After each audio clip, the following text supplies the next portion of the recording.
نصلي ونسلم على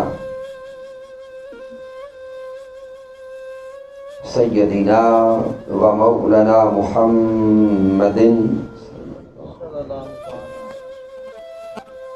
نبي الأمين المكين الكريم الرؤوف الرحيم. أما بعد فأعوذ بالله من الشيطان الرجيم. بسم الله الرحمن الرحيم. قال الله تبارك وتعالى في القرآن المجيد: لقد كان لكم في رسول الله أسوة حسنة. وقال الله تبارك وتعالى في المقام الآخر: قد كانت لكم أسوة حسنة في إبراهيم. صدق الله مولانا العظيم. مولا يصلي وسلم دائما أبدا على حبيبك خير الخلق كلهم. هو الحبيب الذي ترجى شفاعته لكل حول من الأحوال مقتحم. يا ربي بالمصطفى بلغ مقاصدنا واغفر لنا ما مضى يا وسيع الکرم. اللہ رب العزت کی توفیق سے اور تاجدار کائنات صلی اللہ علیہ وآلہ وسلم کے نعرے پاک کے تصدق سے آج ہم جناب محترم جاوید اقبال رانجھا صاحب کے احسان ثواب کے لیے قرآن شریف کی اس بابرکت محفل پاک میں حاضر ہیں.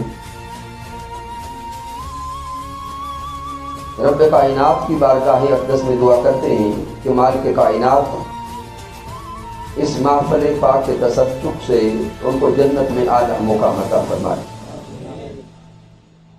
سامعین، وقت انتہائی مختصر ہے. جس موضوع کو چنا وہ ہے حضرت ابراہیم علیہ السلام بحیثیت والد. موضوع مکمل نہیں ہو سکے گا لیکن اس کا ایک نقشہ اور خاکہ سا آپ کے ذہن تک چلا جائے گا. اللہ رب العزت نے قرآن مجید فرقان حمید میں سورۃ الاحزاب میں ارشاد فرمایا: لقد كان لكم في رسول الله اسوة حسنة. میرے اللہ نے فرمایا کہ قیامت تک کے انسانوں کے لیے سیرت مصطفیٰ صلی اللہ علیہ وآلہ وسلم اسوہ کاملہ ہے. اللہ رب العزت نے اعلان فرما دیا کہ اگر انسان فلاح کا راستہ چاہتے ہیں، اگر انسان کامیابی حاصل کرنا چاہتے ہیں تو وہ سیرت مصطفیٰ صلی اللہ علیہ وآلہ وسلم کو اپنائیں. اور ساتھ ہی رب کائنات نے جس ہستی کی سیرت کو اسوہ حسنہ قرار دیا ہے وہ سیرت حضرت ابراہیم علیہ السلام ہے. کیونکہ ہم ملت ابراہیمی ہیں، اس لیے یہ نقطہ جاننا انتہائی ضروری ہے کہ اللہ رب العزت نے ارشاد فرمایا: قد کانت لکم اسوۃ حسنۃ فی ابراہیم، کہ حضرت ابراہیم علیہ السلام کے اسوہ میں تمہارے لیے نمونہ ہے. صورت حضرت ابراہیم علیہ السلام اور سیرت حضرت ابراہیم علیہ السلام کو زندگی کا حصہ بنائیں. اب وہ سیرت ابراہیم علیہ السلام کیا ہے، میں صرف چند نکات عرض کرتا ہوں. آپ سورۃ الصافات کا مطالعہ کریں اور آیہ کریمہ نمبر 100 سے آگے پورا رکوع تلاوت کرتے چلے جائیں. جب حضرت ابراہیم علیہ السلام نے اپنے رب کی بارگاہ میں اولاد کے لیے دعا کی अर्ज करते हैं रब्बी हबली मिनस सालिहीन, ए मालिक कायनात मुझे साले औलाद अता फरमा, मुझे नेक औलाद अता फरमा, मुझे साले फरजंद अता फरमा। सामीन, हजरत इब्राहीम अलैहिस्सलाम की उम्र बुढ़ापे की है। जो पहला राज जहां पे समझ आ रहा है कि बुढ़ापे की उम्र में हजरत इब्राहीम अलैहिस्सलाम का अल्लाह से औलाद तलब करना जमी इंसानों को यह पैगाम दे रहा है कि इंसानों, जिंदगी के किसी हिस्सा में भी चले जाओ, रब की रहमत से कभी मायूस न होना। हमेशा रब की बारगाह में दस्ते दराज करते रहना, अल्लाह की बारगाह से मांगते रहना। वो मालिक है, आप सवाल करते रहो, वो मालिक अता करता जाएगा। फिर दूसरा जो राज हमारे सामने आता है, रब्बी हबली मिनस सालिहीन। हजरत इब्राहीम अलैहिस्सलाम ने सालेह औलाद मांगी, नेक औलाद मांगी। आज का इस दौर में हम भी अल्लाह से औलाद तो मांगते होंगे, लेकिन हमारे जहनों में तस्वुरात ये होते हैं, मौला वो औलाद देना जो माल वाली बने, जो दुनिया में ओहदे लेने वाली बने, जो मालो मता कमाने वाली बने। जबकि अल्लाह के खलील अल्लाह की बारगाह में इल्तिजा करते हैं, ऐ मेरे मौला मुझे ऐसी औलाद अता कर जो नेकोकार भी हो, पाकीज़ा भी हो, मुज़क्का भी हो, मुसफ़ा भी हो और तेरी बारगाह में झुकने वाली भी हो। अब अल्लाह रब्बुल इज़्ज़त ने आगे बशारत अता फरमाई। मेरे अल्लाह ने इरशाद फरमाया फ़बश्शरनाहु बिग़ुलामिन हलीम। अल्लाह रब्बुल इज़्ज़त ने हिल्म वाले बेटे की बशारत दी, सबर वाले बेटे की बशारत दी। सामिन, जहां पे ज़हन में एक सवाल पैदा होता है कि हजरत इब्राहीम अलैहिस्सलाम ने तो नेक मांगा था, सालेह मांगा था, अल्लाह ने हिल्म वाला क्यों दिया, सबर वाला क्यों दिया? इसलिए कि रब्बे कायनात को इल्म था जो बेटा अपने खलील को देने जा रहा हूं, एक वक्त आएगा इस बेटे के गले पर छुरी रखी जाएगी, छुरी बर्दाश्त वही करेगा जो सबर वाला होगा, जो हौसले वाला होगा। फिर अल्लाह रब्बुल इज़्ज़त ने औलाद अता फरमा दी, बेटा अता फरमा दिया। अब सामीन मोहतरम गौर करें, जब रब की बारगाह से औलाद नसीब होती है, अब औलाद की तरबियत का मरहला आता है। अब वालिदैन गौर करेंगे, औलाद की तरबियत का मरहला आता है। हमारे ज़हनी तस्वुरात तो ये हैं कि तरबियत का आगाज कहीं 7 साल की उम्र से होता होगा, 9 साल की उम्र से होता होगा, जबकि हजरत इब्राहीम अलैहिस्सलाम की सीरत बता रही है कि जो ही औलाद अल्लाह तुम्हें अता करे उसकी तरबियत के मरहला का आगाज हो जाता है। और तरबियत के लिए हम इदारों को तलाश करते हैं, इंस्टीट्यूशंस तलाश करते हैं, स्कूल देखे जाते हैं, ऐसे मुकामात को तलाश किया जाता है जहां पर औलाद की अच्छी तरबियत हो सके। अल्लाह के खलील हजरत इब्राहीम अलैहिस्सलाम अपनी औलाद के लिए, हजरत इस्माइल अलैहिस्सलाम के लिए तरबियत गाह तलाश कर रहे थे। तो वो तरबियत गाह कैसी चुनी? हजरत इब्राहीम अलैहिस्सलाम ने ऐसी बस्ती को नहीं चुना जहां पे माल वाले बसते हों। इब्राहीम अलैहिस्सलाम ने ऐसे मुकाम को नहीं चुना जहां दुनिया परस्त बसते हों, बल्कि हजरत इब्राहीम अलैहिस्सलाम ने अल्लाह के इज़्न से अपनी औलाद की तरबियत के लिए उस वादी को चुना जहां पे अभी ना कोई इंसान था, ना कोई बस्ती थी, ना रहन सहन था। बिवादिन गैर ज़ी ज़रअन, उस मुकाम को चुना, इसलिए चुना कि वहां पे अल्लाह करीब था। माशाअल्लाह। उस मुकाम को इसलिए चुना कि वहां से अल्लाह बोले करीब था। इंदा बैती कल मुहर्रम, हजरत इब्राहीम अलैहिस्सलाम खुद अर्ज करते हैं, रब्बे कायनात, इस औलाद की तरबियत के लिए तेरे इज़्न से मैं मुकाम हरम को चुनता हूं, चूंकि इस हरम के मुकाम से तू करीब रहता है। तो गोया जो राज खुल रहा है औलाद की तरबियत का आगाज पहले दिन से शुरू, और तरबियत गाह जब चुनी जाए तो ऐसे इदारे को देखा जाए जहां से अल्लाह की मोहब्बत मिले, अल्लाह के रसूल की मोहब्बत मिले। सिर्फ दुनिया का माल न देखा जाए, अल्लाह की रजा को भी देखा जाए। और वहां छोड़ने का दूसरा मकसद आगे इब्राहिम अलैहिस्सलाम बयान करते हैं, साथ आगे फरमाते हैं, ए रब्बे कायनात, अपनी औलाद को इस्माइल अलैहिस्सलाम को वहां इसलिए छोड़ा है, रब्बाना लियुकीमुस्सलात, वहां इसलिए छोड़ आया हूं कि वहां पे रह कर वो नमाजी हो जाएं, वहां पे रह कर वो, ऊंचा बोले और ऊंचा बोले, नमाजी बन सके। क्या हम ऐसे इदारों को तलाश करते हैं जहां पे औलाद को साथ नमाज का पैगाम भी दिया जाए? अगर तो हजरत इब्राहिम अलैहिस्सलाम की मिल्लत में से वाक़यातन है तो फिर इब्राहिम अलैहिस्सलाम की सीरत को अपनाना होगा, ताजदार कायनात की सीरत को अपनाना होगा। और औलाद जो रब की तरफ से अमानत होती है, उस औलाद को रब की बारगाह में पेश करना होगा। और आगे चलें, जब औलाद को वहां छोड़ के लौटाए, अब रब कायनात की बारगाह में दुआ करते हैं। सूरत इब्राहिम, मैं सब इशारा करता हूं, सूरा इब्राहिम आया मुबारक नंबर 37 को पढ़े। वापस लौट आए, अब अल्लाह की बारगाह में दुआ करते हैं, ए मालिक कायनात, मैं अर्ज करता हूं कि इंसानों के दिलों में मेरी औलाद की मोहब्बत सजा दे। इंसानों के दिल मेरी औलाद की मोहब्बत की तरफ मोड़ दे।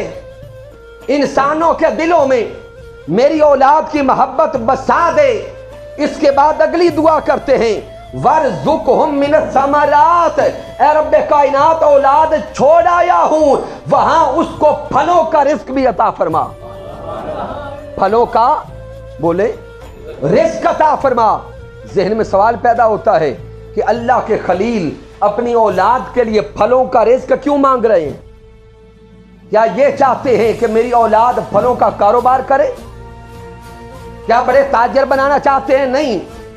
साथ ही अगले अल्फाज पे गौर करें, इसलिए फलों का रिस्क मांगा, लअल्लहुम यशकुरून, कि मेरी औलाद वो फल खाकर, उस फल खाने से जिस्म में जो कुव्वत आए, जो तवानाई आए, वो ताकत आए, उस जिस्म की कुव्वत से रब की बारगाह में सजदा करके अल्लाह का शुक्र अदा करें।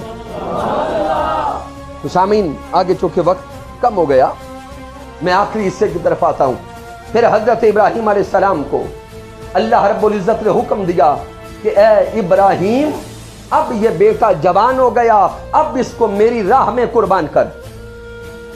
अब इस जवान बेटे को मेरी राह में कुर्बान कर। फलम्मा बलगा माहू साया, जवान बेटे के ज़िबा करने का हुक्म आ गया। हजरत इब्राहिम अलैहिस्सलाम ने बेटे को साथ लिया। ये सारे अब मैं इशारे दे रहा हूं, नहीं तो कई घंटों की गुफ्तगू यहां पे ना आयात मुबारका पे है।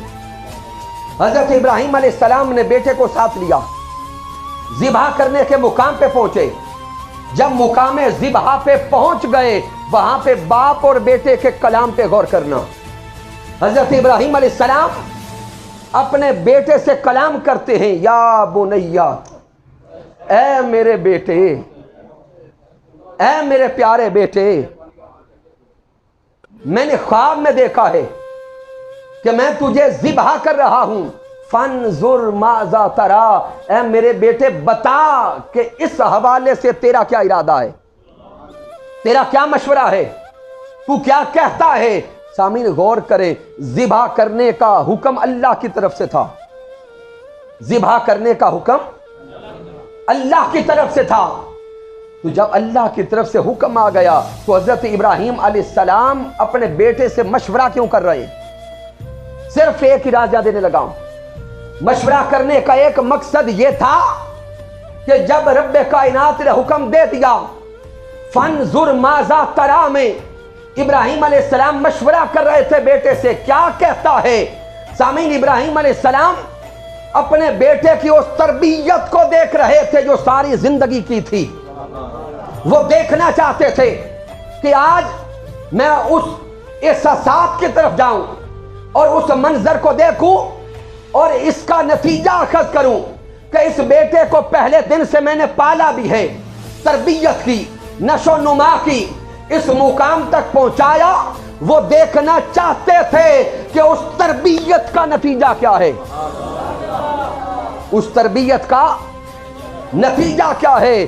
حضرت اسماعیل علیہ السلام عرض کرتے ہیں قالا یا ابت افعل ما تؤمر ستجدنی انشاء اللہ من الصابرین۔ عرض کرتے بابا جان آپ چھری چلا دیں، آپ مجھے لٹا دیں، چھری چلا دیں، اللہ نے چاہا تو مجھے صبر کرنے والوں میں پائیں گے۔ یہی اشارہ حضرت حکیم الامت نے کیا تھا کہ یہ فیضان نظر تھا، یہ فیضان نظر تھا، یا کہ مکتب کی کرامت تھی، سکھلائے کس نے اسماعیل کو آداب فرزندی۔ حضرت اسماعیل علیہ السلام کے گلے پہ چھری چل گئی، رب کائنات نے اسماعیل علیہ السلام کو بچا کر مینڈا ذبح کروا دیا، اور پھر رب نے ایک ندا دی، اور وہ ندا کیا تھی؟ رب کائنات نے اعلان کر دیا وَفَدَيْنَاهُ بِذِبْحٍ عَظِيمٍ، ہم نے اسماعیل علیہ السلام کو بچا کر اسماعیل علیہ السلام کی جگہ پہ ایک بڑی قربانی کا فدیہ دے دیا۔ سامعین اختصار کے ساتھ الفاظ کی معنویت کو سمجھیے گا۔ ذہن میں ایک سوال پیدا ہوتا ہے کہ اسماعیل علیہ السلام کو بچا کر مینڈے کو ذبح کیا گیا، اپنے ذہنوں سے پوچھیں، عقل سے، شعور سے پوچھیں، کیا مینڈے کا مقام اسماعیل علیہ السلام سے بڑھ سکتا ہے؟ نہیں بڑھ سکتا۔ تو جب رب کائنات فرما رہا ہے وَفَدَيْنَاهُ بِذِبْحٍ عَظِيمٍ، ہم نے بڑی قربانی سے فدیہ دیا، تو اب لازم تھا کہ اسماعیل علیہ السلام کی جگہ پر کسی بڑی قربانی کو چنا جاتا، اور بڑی قربانی کیسے ممکن تھی؟ ادھر اسماعیل علیہ السلام خلیل اللہ کے شہزادے تھے، اب لازم تھا کہ کسی ایسی ہستی کو چنا جاتا جس کا مقام خلیل اللہ سے اوپر ہوتا، ان کے شہزادے کو چنا جاتا۔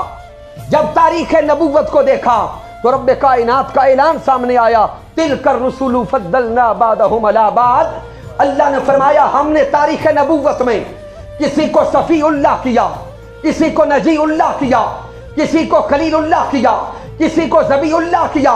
تاریخ نبوت میں سب سے اوپر حضرت محمد مصطفیٰ کو رکھ کر حبیب اللہ کر دیا۔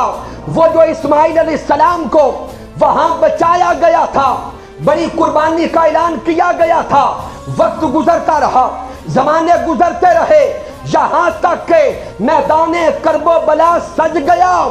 ارے وہاں پر خلیل اللہ کا شہزادہ تھا، کربلا میں حبیب اللہ کا شہزادہ تھا،